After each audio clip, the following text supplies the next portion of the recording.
अस्सलाम वालेकुम व्यूअर्स, मेरा नाम है वाहिद हसन और आप जो चैनल देख रहे हैं वो है वाहिद हसन स्टूडियो।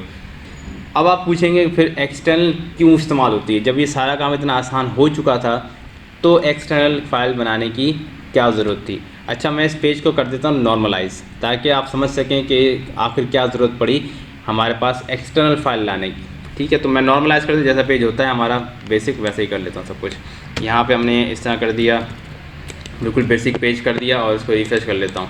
अब ये XYZ फाइल हमारे पास है तो मैं ऐसी 4-5 फाइलें बना लेता हूँ। ठीक है, आपको कुछ समझाना चाह रहा हूँ मैं, उसकी वजह से मैं ऐसा कर रहा हूँ। तो मैं ऐसी 4-5 फाइलें बनाता हूँ। ये हमारे पास एक फ़ाइल है, आप चाहें तो कोडिंग करके 4-5 फाइलें बना लें, वो आपकी मर्ज़ी होती है, लेकिन मैं फ़िलहाल डायरेक्ट कॉपी पेस्ट करूँगा यहाँ पर इस 4-5 फाइल बनाने के लिए। ठीक है, तो ये मैंने बना ली, कुछ फ़ाइलें बन गई मेरी, एक ये बन गई, ये बन गई, ये बन गई। ये सारे फॉर एग्जांपल मेरे पास एक वेबसाइट है, अब उस वेबसाइट के अंदर डिफरेंट पेजेस हैं। ठीक है, ये 4 पेजेस हैं, मैं चारों को यहाँ पे इस तरह रख लेता हूँ। ये 4 पेजेस हैं मेरे पास उस वेबसाइट के अंदर। ठीक है, अब चूँकि फॉर एग्जांपल मैं यूफोन जैसी किसी कंपनी में काम करता हूँ जो कि रेड कलर को बहुत ज़्यादा प्रीफर करते हैं, तो उसके लिए क्या होगा, मुझे जो पैराग्राफ्स हैं या जो हेडिंग्स हैं वो जाके रेड करनी है। ठीक है, जो भी पैराग्राफ हैं, जो हेडिंग्स हैं, मुझे वो रेड करनी है। तो वो मैं किस तरीके से करूँगा? अब हमारे पास जो लेटेस्ट तरीके का जहाँ तक हमने पढ़ा है वो है इंटरनल। जहाँ तक अभी हमने पढ़ा है वो है इंटरनल। इनलाइन हमारे पास सबसे पुराना तरीक़ेकार है, उससे अच्छा पड़ा इंटरनल। इंटरनल के अंदर क्या करना पड़ता है, हेड के अंदर जाके बयान करना पड़ता है। तो मतलब मुझे इस फाइल में जाकर हेड में बयान करना पड़ेगा, इस फाइल में जाके भी हेड में बयान करना पड़ेगा, इस फाइल में जाके हेड में बयान करना पड़ेगा, इस फाइल में जाके हेड में बयान करना पड़ेगा। मीन्स 4 जगह मुझे हेड में बयान करना पड़ेगा। और फिर अगर मुझे कलर चेंज करना है, फॉर एग्जांपल मैं रेड की जगह पे ब्लू करना चाहता हूँ, लाइट ब्लू करना चाहता हूँ, तो फिर मुझे दोबारा इस फाइल में जाके चेंज करना पड़ेगा, इस फाइल में चेंज करना पड़ेगा, इस फाइल में चेंज करना पड़ेगा, इस फाइल में चेंज करना पड़ेगा। तो थोड़े से चेंजेस के लिए मुझे सारी फाइलों में चेंज करना है। ये तो सिर्फ 4 वेब पेजेस हैं, लेकिन अगर आप देखें वेबसाइट्स को, उसमें 100, 200, 300 वेब, तो हर वेब पेज में जाके आपको 100 वेब पेजेस से दोबारा कोडिंग करनी पड़ती है। तो उसके लिए और आसानी ला दी गई। सबसे पहले क्या था, इनलाइन था, लाइन के ऊपर कोड किया, उसके बाद इंटरनल हेड में जाके बयान कर दिया कि भाई ये काम करना है। नेक्स्ट जो सबसे आसान तरीके का, जो सबसे लेटेस्ट तरीके का अब चल रहा है, वो है एक्सटर्नल CSS फाइल का। एक्सटर्नल CSS फाइल बता चुका हूँ, आपने क्या करना होता है, विंडो बटन दबाना है। ठीक है, उसके बाद नोटपैड लिखना है। नोटपैड लिखने के बाद आपने क्या करना है, यहाँ पे आए और यहाँ पे आपने लिखा फॉर एग्जांपल कोई भी चीज़। तो उसके लिए जो हमारा सबसे लेटेस्ट तरीके का है, उसके लिए हमें क्या करना पड़ता है, विंडो बटन दबाते हैं, नोटपैड लिखते हैं। नोटपैड लिखने के बाद हम फाइल में जाते हैं, सेव एज़ करते हैं। सेव एज़ करने के बाद मैं इसको यूज़ करता हूँ कि भाई वर्किंग फ़ाइल, ठीक है, working.css, क्योंकि मैं CSS फाइल तो .css होना लाजमी है, तो मैं working.css के नाम से बना रहा हूँ। ऑल फाइल्स पे जाकर सिलेक्ट कर रहा हूँ, डेस्कटॉप पे क्लिक कर रहा हूँ। डेस्कटॉप पे क्यों क्लिक कर रहा हूँ, क्योंकि भाई आपकी वेब पेज जब आप बनाते हैं तो उसके रिलेटेड जितनी फाइल है, इमेजेस हो गई, टेक्स्ट फाइल्स हो गई, MP3 फाइल्स हो गई, MP4 फाइल, जो भी उसके रिलेटेड फाइल्स होती हैं, इमेज फाइल्स होती हैं, वो सारी हम उसके साथ ही रखते हैं जहाँ पे वेब पेज होता है। उससे आसानी होती है, जस्ट हम उसका नाम लेते हैं तो वहाँ पे मेंशन हो जाती है। तो यहाँ पे हम उसको सेव कर लेते हैं फिलहाल डेस्कटॉप के ऊपर ही। तो एक CSS फाइल हमारी जनरेट होकर आ गई है, ये working.css के नाम से। ठीक है, working.css के नाम से हमारे पास ये फ़ाइल आ चुकी है। अच्छा, अब मैं चाहता हूँ ये वर्किंग की जो फ़ाइल है ये इन चारों पे हमारे पास आ जाए। तो इसके सबसे पहले इसको लिंक कराने का तरीका पढ़ लेते हैं कि लिंक कराने का तरीक़ाकार क्या होता है। तो ये पहला एक दफ़ा हमें मेहनत करनी पड़ेगी इसके अंदर। वो मेहनत क्या करनी पड़ेगी कि हमें इस पर जाकर लिंक करवाना पड़ेगा। ओपन विद करेंगे, नोटपैड करेंगे। मैं चारों फाइलों को ओपन विद नोटपैड कर लेता हूँ, ठीक है, क्योंकि मुझे सेम काम करना है चारों में। तो फ़िलहाल मैं एक दफ़ा इसको ये नोटपैड में कर लेता हूँ। अभी आप बोलेंगे कि सर इसमें भी तो हम सेम काम कर रहे हैं, वही हेड में जाके सारी चीज़ें कर रहे हैं, तो फिर इसमें क्या फ़र्क है, इसमें क्या है, वो आपको मैं बताता हूँ। पहले मैं एक दफ़ा इसकी कोडिंग कर लूँ। अच्छा, अब हमें क्या करना होता है, सबसे आसान तरीक़ेकार इसमें भी हेड में जाके बयान करना पड़ता है कि भाई आपने किस स्टाइल से चलना है। ये इसको जाके हेड में बताते हैं कि किस स्टाइल से चलना है। तो वो जो स्टाइल होता है वो फाइल हम होती है वो बता देते हैं भाई आपको इस फाइल के स्टाइल से चलना है। तो लिंक करते हैं, रिलेट करवाते हैं कि भाई एक स्टाइल शीट होगी जिसके साथ आपको चलना है। ठीक है, इसको इन्वर्टेड कॉमा दे दीजिएगा। तो हमने एक लिंक क्रिएट की और यहाँ बता दिया भाई स्टाइल शीट होगी आपके पास। उस स्टाइल शीट का हाइपर रेफरेंस क्या होगा, मतलब उसका नाम अभी हम रखेंगे वो क्या था, working.css। तो working.css का नाम है, इस फाइल के हिसाब से आपको चलना है। ठीक है, तो ये जो लाइन है ये आपको रखनी पड़ेगी हर एक, जो आपका नोट पर अभी हमने खोला है HTML का उसमें रखनी पड़ेगी। तो यहाँ पे भी रख लेते हैं। हमें जो वेब पेज है, एक और वेब पेज हमने है ये वाला बनाया, इसके अंदर भी रख लेते हैं। और इसी तरीके से एक और वेब पेज हमने बनाया है ये वाला, तो इसमें भी रख लेते हैं। ठीक है, सब वेब पेजेस में थोड़ी सी चेंजेस कर देता हूँ मैं, किसी में मैं बढ़ा देता हूँ ये, ठीक है, और किसी में कम कर देता ताकि आप वेब पेजेस को पहचान पाएँ, आपको आसानी हो। तो यहाँ पे हमने काम कर दिया है, चेंजेस किए थोड़ी सी, यहाँ पे थोड़ी चेंजेस किए ताकि आपको पता चले कि भाई ये अलग वेब पेज है, वो अलग वेब पेज हैं, दोनों वेब पेजेस अलग हैं। तीसरा वेब पेज, ताकि आपको पहचानने में जस्ट आसानी हो, मैं इसलिए ऐसा कर रहा हूँ। यहाँ पे BR दे देते हैं ताकि थोड़ा सा हर पेज एक दूसरे से अलग।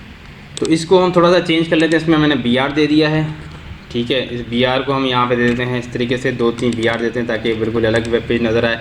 इसी तरीके से हम एक और वेब पेज के अंदर जाते हैं और यहाँ पे इसमें थोड़ा सा चेंजेस कर देते हैं। यहाँ पे जाके हम एक्स्ट्रा चीज़ें लिख देते हैं, for example extra extra extra. ठीक है, तो अब हमारा हर पेज एक दूसरे से अलग हो गया होगा। मैं एक दफ़ा वेब पेजेस चला लेता हूँ क्योंकि अभी तक हमने CSS में कोई चेंजेस नहीं की।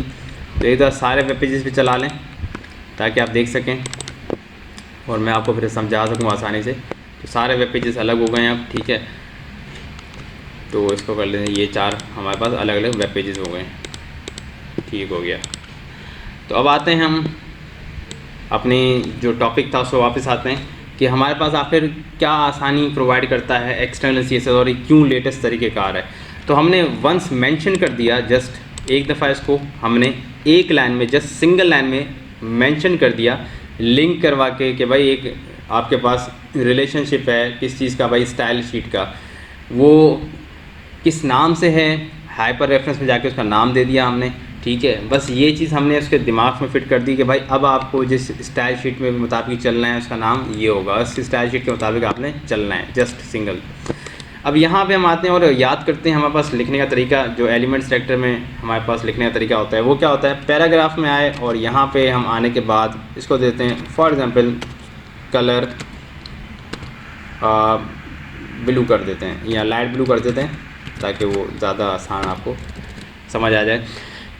तो हमने क्या किया, हमने यहाँ पे एक डिक्लेरेशन दे दी पैराग्राफ टैग के अंदर। ठीक है, अब यहाँ पे टैग्स नहीं होते, यहाँ पे हम उसको क्या कहते हैं एलिमेंट्स।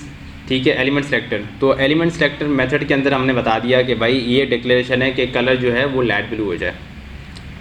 तो अब होगा क्या, आपने जस्ट सिंगल एक जगह पे एक वेब पेज के ऊपर बताया, यहाँ पे आते हैं, इसको रिफ्रेश करते हैं, ये भी आपका चेंज हो गया, ये भी चेंज हो चुका है, ये भी चेंज हो चुका है, ये भी चेंज हो चुका है।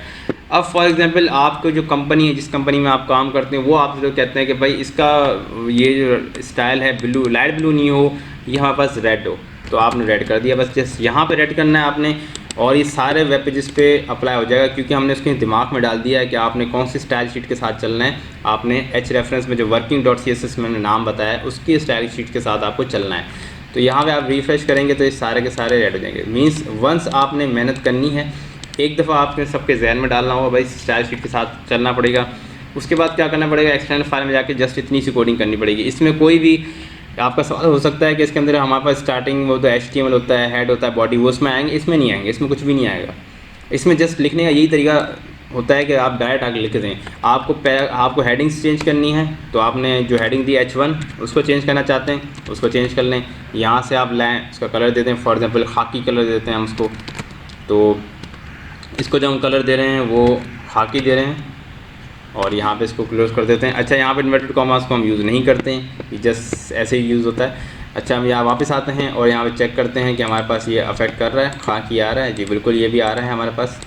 ठीक है, तो आपको फ़र्क नज़र आ रहा होगा। आपको कहता है भाई ये खाकी नहीं होना चाहिए, ये फॉर एग्जाम्पल पिंक होना चाहिए, तो आपने इधर पिंक लिखा, इसको रिफ़्रेश किया, पिंक हो गया। तो देखें कितनी आसानी हो गई। अगर हम यूज़ कर रहे होते वो जो इंटरनल तरीका था उसमें क्या होता है कि पूरा आपको एक स्टाइल देना पड़ता है, स्टाइल के अंदर जाकर लिखना पड़ता है, उसके बाद कलर और फिर पिंक, फिर आपको हर फाइल के अंदर जाके मेंशन करना पड़ रहा होता है। तो कितना आसान होगा कि अगर आप सिर्फ एक ही फाइल के अंदर एक ही जगह पे अगर जस्ट पिंक कर देते हैं तो आपको हर HTML वेब पेज के अंदर जाने के बाद आपको लिखना नहीं पड़ेगा कि भाई ये पिंक है। ठीक है, तो सबसे पहले जो तरीक़ेकार था इनलाइन जो तरीक़ेकार था उसमें क्या था, आप जाके उस लाइन पे कोड करते हैं। ठीक है, इसी लाइन के ऊपर कोड करें, सबसे पुराना तरीक़ेकार, जिसमें हमारे पास एक तरीका आता है बॉडी बीजी कलर। ये बीजी कलर जहाँ से आया है ये वो सबसे पुराना तरीक़ेकार से आया है, ठीक है। तो उम्मीद है अब आपको समझ आया होगा कि इनलाइन, इंटरनल और एक्सटर्नल के अंदर क्या फ़र्क है। तो इनलाइन क्या होता है, इनलाइन आपका जस्ट सिंगल इस लाइन पे जाते हैं हम, इस लाइन के ऊपर जाके हम कोड करते हैं, ठीक है। सबसे पहले इनलाइन का ये होता है। अब ये सबसे मुश्किल तरीक़ेकार है क्योंकि 4 वेब पेजेस हैं, उस 4 वेब पेज के जहाँ पैराग्राफ है वहाँ जाकर सारा कोड करना पड़ेगा, उतने ही पैराग्राफ के अंदर जाकर लिखना पड़ेगा, तो थोड़ा सा मुश्किल हो जाता है। तो इसके लिए आसान तरीक़ेकार क्या है, इंटरनल। इंटरनल में जाके हम क्या करते हैं, हेड में जाके स्टाइल दे देते हैं और हर पेज के अंदर हमें जाके फिर बयान करना पड़ेगा कि भाई अगर पैराग्राफ कलर चेंज करें तो हर एक वेब पेज के अंदर जाके हमें बयान करना पड़ेगा। तो उससे भी हमने बचने के लिए क्या किया कि हमने एक्सटर्नल तरीक़ाकार यूज़ किया कि मतलब सिंगल एक फ़ाइल बनाई और सिंगल एक फ़ाइल बनाने के बाद जस्ट इसमें जाके मेंशन कर दिया। अब जो हमारे पास जो पहला तरीका आमतौर पर बॉडी बीजी कलर है, ये सबसे पुराना तरीक़ेकार है। इनलाइन तरीक़ेकार था कि हम बॉडी में जाके बीजी कलर यूज़ करते थे और डायरेक्ट यूज़ कर लेते थे। लेकिन अब क्योंकि हम एक्सटर्नल यूज़ कर रहे हैं, सबसे एडवांस तरीका यूज़ कर रहे हैं, तो सबसे एडवांस तरीका इसका क्या है, वो ये है कि हम इसको देखता कर भी लेते हैं। तो बॉडी को यहाँ पे आते हैं, BODY बॉडी लिखते हैं। बॉडी लिखने के बाद यहाँ पे आप बैकग्राउंड कलर चेंज करना चाहते हैं, बीजी कलर बैकग्राउंड कलर होता है, तो बैकग्राउंड और माइनस और कलर, इसमें आप जाके लिख दें। फॉर एग्जांपल आप बैकग्राउंड कलर देना चाहते हैं येलो, ठीक है, एक एग्जांपल के तौर पे। ये मैंने डिक्लेयर कर दिया और डिक्लेयर करने के बाद मैं आया यहाँ पे रिफ्रेश किया तो बैकग्राउंड कलर येलो हो गया, इसका भी येलो हो गया, इसका भी येलो हो गया। तो आप देख सकते हैं कितना आसान हो गया एक्सटर्नल फाइल के साथ। इंटरनल के अंदर क्या करना पड़ता है, हर एक वेब पेज के अंदर उसकी हेड में जाके बयान करना पड़ता, काफ़ी डिफ़िकल्ट है। लेकिन एक्सटर्नल फाइल के अंदर क्या है, वंस आपने हेड में बयान कर दिया कि भाई आपको इस स्टाइल शीट के साथ चलना है, फिर जो भी स्टाइल आप वहाँ पे चेंज करेंगे। फॉर एग्जांपल मैं तीनों ही चीज़ें यहाँ पे चेंज कर लेता हूँ, तो कितना आसान हो जाएगा। देखें मैं तीनों चीज़ें यहाँ पे चेंज कर सकता हूँ। फॉर एग्जांपल मैं इसको येलो कर देता हूँ, ठीक है, इसको मैं कर देता हूँ लाइट ब्लू, ठीक है, और इसको मैं जाके कर देता हूँ पिंक, ठीक है। तो मैं तीनों चीज़ें चेंज कर दी। तो कितना आसानी यहाँ पे चेंजेस लाना, पूरे वेब पेज को कितने आसानी से ये चेंज कर रहा है। देखें सारे वेब पेजेस के ऊपर इफेक्ट आ गया कितनी आसानी से। तो ये होता है एक्सटर्नल CSS का फ़ायदा और इसी वजह से सबसे ज़्यादा लेटेस्ट तरीक़ेकार है। तो आइंदा ख्याल रखिएगा कि बीजी कलर वगैरह इस्तेमाल ना करें, कि पुराना हो चुका है, कहीं भी जाके इस्तेमाल करते हैं तो मतलब लगता है कि यार इसको तो कुछ पता ही नहीं है, बहुत पीछे रह रहा है, ये कोई 10-15 साल हमसे पीछे। तो इस तरीके का यूज़ ना करें, कोशिश करें अब जब भी आप स्टाइल दें, कुछ भी दें, वो एक्सटर्नल फाइल के थ्रू दें। तो यही था आज जो हमने किया। अब इसके अलावा जो भी होमवर्क है, असाइनमेंट है, वो आपको इस वीडियो की डिस्क्रिप्शन में मिल जाएगी। तो नेक्स्ट वीडियो तक का इंतज़ार करें, तब तक के लिए अल्लाह हाफिज़।